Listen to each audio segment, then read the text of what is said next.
نحمدہ و نصلی علی رسولہ الکریم۔ آج کا جو سبق ہے یہ سابقہ تمام اسباق میں کچھ تکرار یعنی اجرا سوال و جواب کے انداز میں ہوگا۔ جی بیٹا آپ بتائیں ربک میں رو کیوں موٹا ہے؟ رو پر زبر ہے، رو پر زبر ہونے کی وجہ سے رو موٹا ادا ہوگا، اور اگر رو کے نیچے زیر ہو، دو زیر ہوں، کھڑی زیر ہو تو را باریک ہوگی۔ رو پر زبر، دو زبر، کھڑی زبر ہو تو را موٹا ادا ہوگا۔ سرورن میں کتنی را موٹی ہیں؟ دو۔ کون کون سی؟ کیوں موٹی ہے؟ رو پر پیش ہے، را پر پیش ہے، پہلی را پر بھی دوسری را پر بھی، اس وجہ سے ان دونوں را کو موٹا پڑا جائے گا۔ لہذا ہمارے پاس جواب آیا کہ را خود کب موٹا پڑا جاتا ہے؟ را پر زبر اور پیش ہو تو را موٹا ادا ہوگا۔ قادر، یہ را کیوں موٹا ہے؟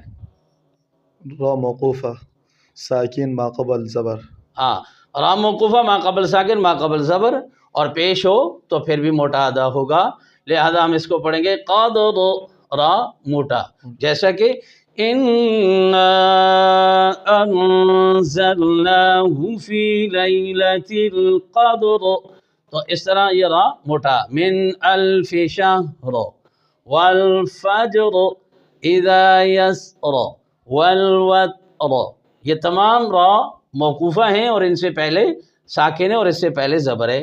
او سلام را کیوں موٹا ہے؟ رو ساکن ما قبل زبر، را ساکن ما قبل زبر لہذا ہوگا او سلا۔ قو تاسن میں را کیوں موٹا ہے؟ رو ساکن ما قبل زیر ما بعد مستعلیہ مفتوح، را ساکن ما قبل زیر یعنی کسرہ، ما بعد مستعلیہ، شرط ہے کہ کلمہ ایک ہو، ایک کلمے میں را ساکن سے پہلے زیر ہو اور ما بعد مستعلیہ ہو، اور اسی جیسے دو چند کلمے اور ہیں، جیسا یہ ہے قو طاسن، اسی طرح ایو صادن میو صادن فیو قتن، اور ایک اور لفظ بھی ہے گو اس میں ترقیق یعنی باریک پڑھنا بھی جائز ہے لیکن موٹا پڑھنا بھی جائز ہے، جیسے فیوقن، تو یہ تمام الفاظ ان میں قاعدہ ایک ہی ہے۔ ایو کم معنا، یہاں ایو میں را کیوں موٹا ہے؟ رو ساکن ما قبل کسرہ عارضی، ہاں متصلہ، را ساکن ما قبل کسرہ عارضی متصلہ، تو کم اچھا یہاں را ساکن ما قبل کسرہ عارضی، جیسا کہ پچھلے سبق میں نے بتایا تھا کہ عربی میں کلمہ شروع کرنے سے شروع میں حمزہ وصلی لایا جاتا ہے، کیونکہ را بھی ساکن ہے اور ہم نے اس کی ابتدا تو کرنی ہے، لہذا حمزہ لے آئے۔ تو اب حمزہ کو ہم نے زبر زیر پیش دینی ہے، تو وہ کیسے دیں گے؟ قانون کے مطابق یہ فعل کے تیسرے حرف پر فتح ہے، تو اگر تیسرے حرف پر جیسے حمزہ ایک را دو کاف تین، تو کاف پر زبر ہو، زیر ہو اور ضمہ عارضی ہو تو حمزہ وصلی مکسور ہوتا ہے، لہذا یہاں پر ہوگا ایو، تو را ساکن ما قبل کسرہ عارضی متصلہ اسی کلمہ میں ہے۔ کم معنا، یہاں کون سے ادغام ہو رہا ہے؟ ادغام صغیر متجانسین تام، ہاں ادغام صغیر متجانسین تام، ادغام پہلا حرف دوسرے میں داخل ہو رہا ہے، صغیر پہلا ساکن دوسرا متحرک ہے، متجانسین با اور میم دونوں کا تعلق ایک مخرج سے ہے، تام با میم میں پورا داخل ہو رہا ہے، لہذا اسی کلمہ پر اظہار بھی جائز ہے۔ امام جزری رحمہ اللہ، امام شاطبی رحمہ اللہ تعالیٰ کن کے نزدیک؟ امام جزری رحمہ اللہ تعالیٰ کے نزدیک با میں اظہار بھی جائز ہے، لہذا اس کو ہم ایسے بھی پڑھ سکتے ہیں ارکب معنا۔ اب ارکم معنا قرآن پاک میں لکھا ہوا ہے، رب ارحمہما میں را کیوں موٹا ہے؟ رو ساکن ما قبل کسرہ، کون سی؟ رو ساکن ہو اور اس سے پہلے کسر دو کلموں میں، دوسرے کلمہ میں ہو، تو لہذا یہاں پر اسی کلمہ میں کسرہ ہے، ادھر ہم کہیں گے را ساکن ما قبل کسرہ عارضی متصلہ، اور یہاں را ساکن سے پہلے کسرہ پچھلے کلمہ میں ہے، اس لیے یہ متصلہ نہیں ہے منفصلہ ہے۔ آگے بات چلتی ہے عارضی ہے یا اصلی ہے، لہذا فی الحال آپ اپنے ذہن میں یہ رکھیں کہ را ساکن ما قبل کسرہ منفصلہ یعنی جدا، تو اس صورت میں یہ را موٹی پڑی جائے گی، لہذا تین کلمے ایسے ہیں جو اس کے مترادف بلکہ اور بھی ہیں لہذا جیسے میں ابھی بتا رہا ہوں ربّرحمہما ربّرجعون الذی طغى، یہ تین کلمے پورے قرآن پاک میں ایسے ہیں کہ را ساکن ما قبل کسرہ اصلی منفصلہ ہے، اور ان کے علاوہ جو آئیں گے ان میں عارضی منفصلہ ہے. جیسے را ساکن، ابھی اس کو پڑھیں آپ، کیسے پڑھیں گے؟ را موٹی کر کے، ان ارتبتم، ان ارتبتم، یہ را کیوں موٹا ہے؟ را ساکن ما قبل کسرہ عارضی منفصلہ. ہاں یہاں پر را ساکن ما قبل کسرہ عارضی منفصلہ ہے، اس لیے یہ را موٹی پڑی جائے گی.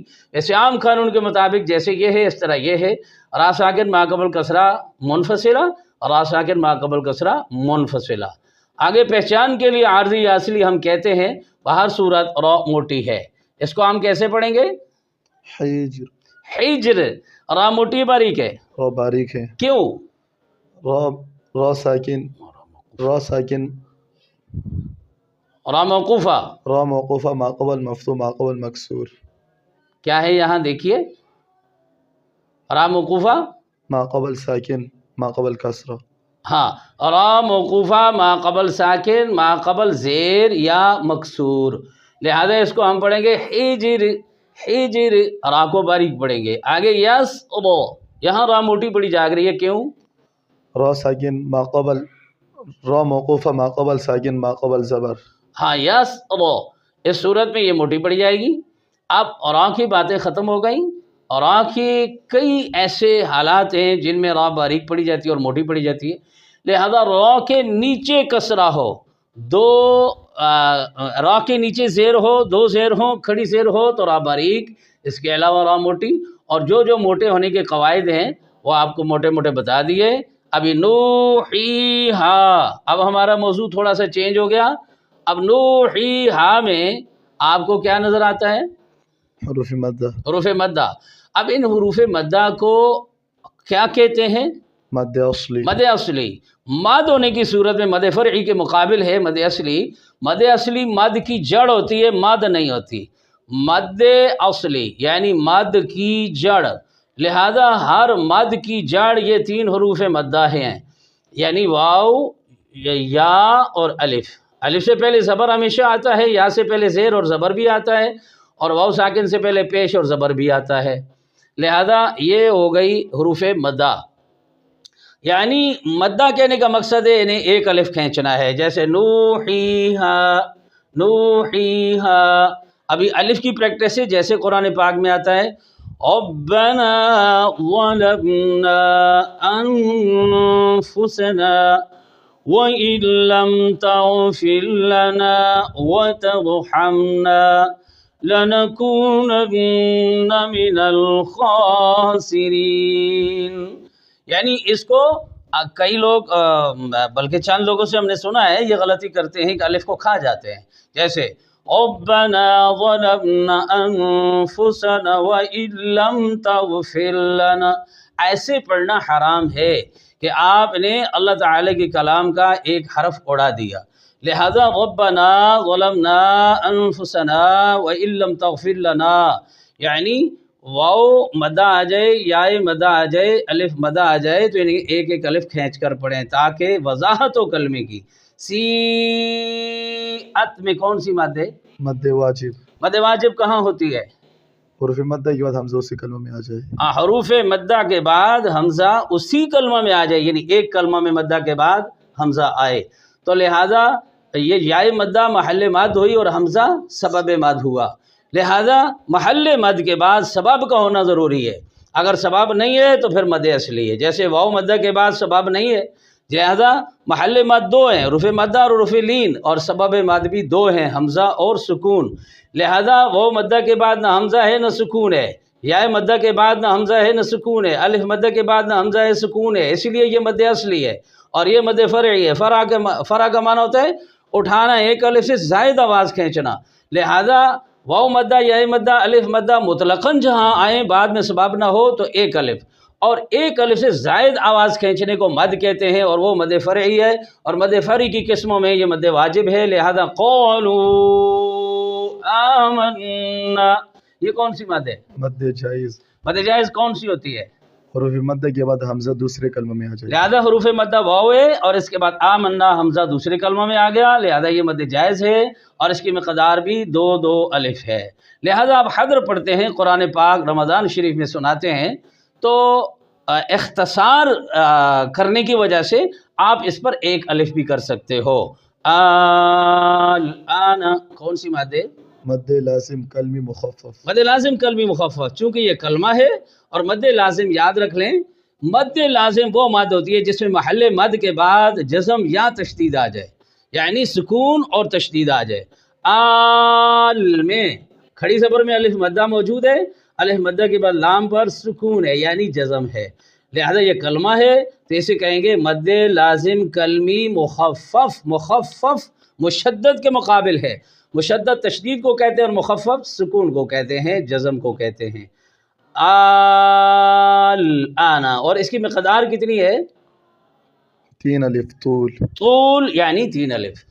2 الف کو توسط کہتے ہیں اور 3 الف کو طول کہتے ہیں اور قصر 1 الف کو کہتے ہیں. دابۃ مد لازم کلمی مثقل. آپ دیکھیے آل میں لام پر جزم تھی تو لہذا مد لازم کلمی مخفف تھی. اور یاد رکھیے یہ پورے قرآن پاک میں اس ایک ہی کلمہ میں جو سورہ یونس میں 2 جگہ آیا ہے، یہ مد ٹوٹل پورے قرآن پاک میں 2 ہیں. اور الف مدہ کے بعد لام پر سکون آیا تھا، یہاں الف مدہ کے بعد با پر تشدید آئی ہے، لہذا تشدید کی وجہ سے یہ مثقل کہلائے گی اور جزم کی وجہ سے مخفف کہلائے گی. تو لہذا اسے ہم پڑھیں گے دابۃ. یہاں وقف کریں، داب. یہاں آپ نے بہ کیا، اسے کیا کہتے ہیں؟ وقف بالابدال. کس کو کس سے بدلا؟ گولتا کو وقف میں ہا سے بدلا. ہاں سے بدل دیا. وقف بالابدال. صاد کون سی مادے؟ مد لازم حرفی مخفف. مد لازم حرفی مخفف کہاں ہوتی ہے؟ حروف مقطعات میں حروف مد کے بعد سکون اصلی آ جائے. اب صاد کو لکھیے، صاد زبر الف اور آگے دال پر جزم ڈالیں تو یہ 3 حرفی سے مل کر ایک صاد بنتا ہے. لہذا صاد جب ہم پڑھتے ہیں تو الف مدہ کے بعد دال پر سکون اصلی ہے. سکون اصلی کا معنی یہ ہے کہ وقف کرو پھر بھی ساکن ہو، وصل کرو پھر بھی ساکن ہو، اسے سکون اصلی کہتے ہیں. جیسے صاد والقرآن ذی الذکر، تو یہاں صاد کی دال پر کسی قسم کی حرکت نہیں آتی، اسے سکون اصلی کہتے ہیں. تو مد لازم حرفی مخفف اور اس کی مقدار 3 الف طول. جہاں بھی مد لازم آئے گی اس کی مقدار 3 ہی الف ہوگی. عین. مد لازم لین. مد لازم لین اس لیے کہ باقی تمام میں حروف مدہ کے بعد تشدید یا جزم آ رہا ہے اور عین میں عین جب لکھو عین یا نون تو یہ یا مدہ نہیں بنتی ہے، یا لین بنتی ہے، اس لیے اس کا نام مد لازم لین ہوتا ہے. معرضین کون سی مد؟ مد عارض وقف. کہاں ہوتی ہے؟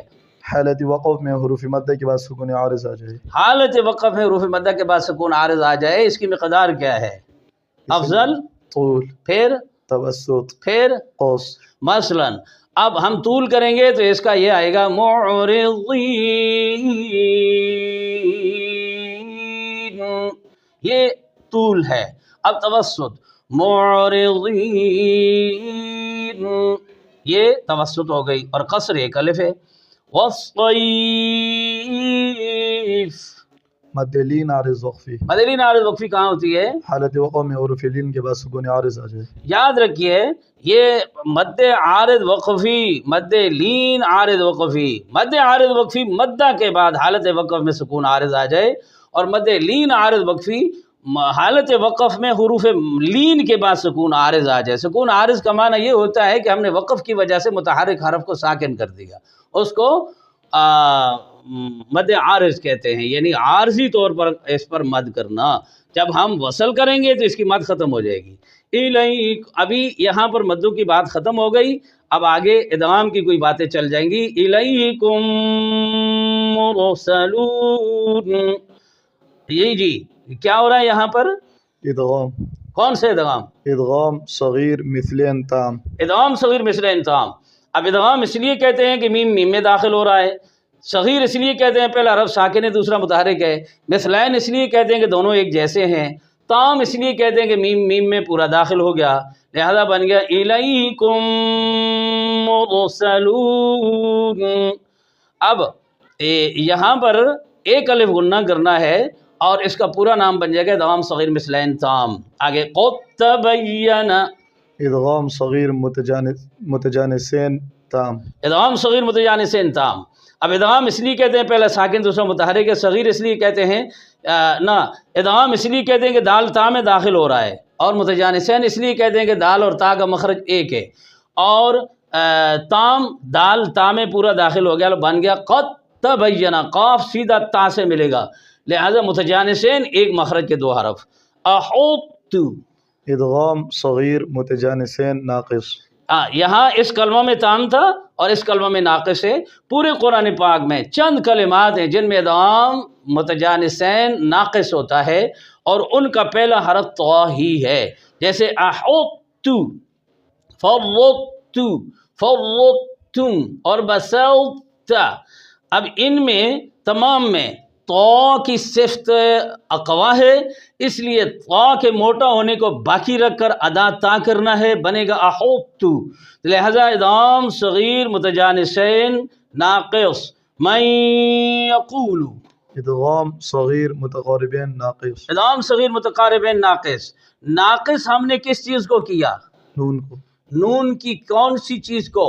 نون کے صفت غنہ باقی، نون کی صفت غنہ کو باقی رکھ کر یا میں ادغام کیا تو بنا میا، لہذا کچھ لوگ پڑھتے ہیں میا، میا، نون کو پورا داخل کر دیتے ہیں یا میں، لہذا اس سے بھی معنی نہیں بدلتا، لہذا قرات کی ادائیگی میں فرق آتا ہے، تلفظ میں فرق آتا ہے، ادائیگی میں فرق آتا ہے، یہ قرات کا مسئلہ ہے۔ یہ لحن خفی، اسے چھوٹی غلطی کہتے ہیں کہ ایک آدمی من یقولو پڑھتا ہے، دوسرا من یقولو پڑھتا ہے، تو نون یا کو پورا داخل کر رہا ہے، لہذا ناقص کے بجائے وہ تام ادا کر رہا ہے نون کو، تو لہذا یہ ناقص ہے کہ نون کی صفت غنہ باقی رکھ کر یا میں داخل کریں تو بنا ادغام صغیر متقاربین ناقص۔ تو لہذا متقاربین یا قریب المخرج کی وجہ سے ہوتا ہے یا قریب الصفات کی وجہ سے ہوتا ہے، یہ کس وجہ سے ہو رہا ہے؟ یہ قریب الصفات کی وجہ ہاں، اب قریب الصفات قانون یہ ہے کہ قوف کاف لام نون را یہ قریب المخرج ہیں، اگر ان کا آپس میں ادغام ہو رہا ہے تو وہ قریب المخرج ہونے کے اعتبار سے ادغام صغیر متقاربین ہوگا، اور اگر یہ چیزیں نہیں ہیں تو نہ مثلین ہو، نہ متجانسین ہو، اور نہ قریب المخرج متقاربین ہو، تو اس کے علاوہ جو حروف کا آپس میں ادغام ہو رہا ہے لام تعریف کے علاوہ، تو وہ والا قریب الصفات کی وجہ سے ہوگا۔ من ربہم، ادغام صغیر متقاربین تام، ادغام صغیر متقاربین تام۔ اب کس کا کس میں ادغام ہو رہا ہے؟ نون کا واو میں، یہ قریب المخرج ہے یا قریب الصفات ہے؟ قریب المخرج، قریب المخرج میں کتنے حرف ہیں جو آپس میں قریب ہے؟ 5 ہے، کون کون سے؟ قوف، کاف، لام، نون، واو۔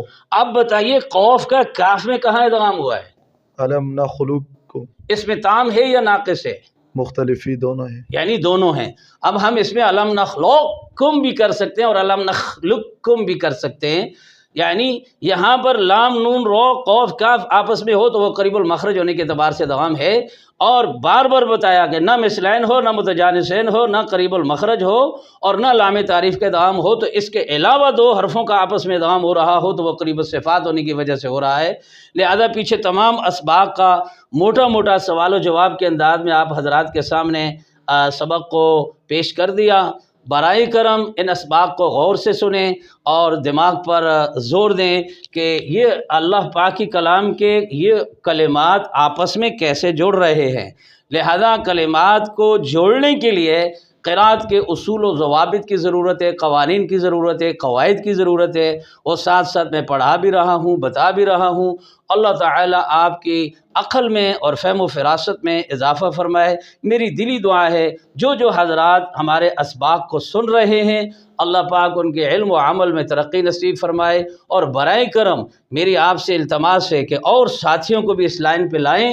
کوئی بات نہیں، فیس بک کے پیکج کو کم کر کے یوٹیوب کا پیکج لگا لیں، اور یہاں یہ اسباق گھر بیٹھے یاد کر لیں، اور یہ غنیمت موقع ہے، کوئی پتہ نہیں زندگی کے سانس کتنے باقی ہیں، لہذا میری یہ کوشش تھی کہ میں تجویدی قاعدہ سارے کا سارا اس ویڈیوز کے انداز میں آپ کو پڑھا دوں، آگے منگوانا یا نہ منگوانا آپ کا کام ہے، لہذا ہر ویڈیو کے ساتھ جو قاعدے کے صفحات ہیں وہ بھی منسلک ہیں، اور کچھ اسباق صفوں کے بغیر ہیں، وہ اس لیے کہ ان پہ مشق کرائی گئی ہے، وہ قاعدے میں اسباق نہیں ہیں، بلکہ ویڈیوز کے اعتبار سے جو اسباق ہوتے ہیں انہیں اکٹھا کر کے ان پہ سوال و جواب کیا جاتا ہے۔